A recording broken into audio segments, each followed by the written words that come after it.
a nuestro Cristian hermano Mario. También vamos a presentar a nuestra guitarrista, el hermano Domingo.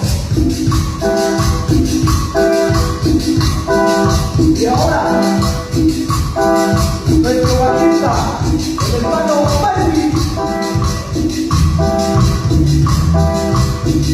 Y ahora vamos a escuchar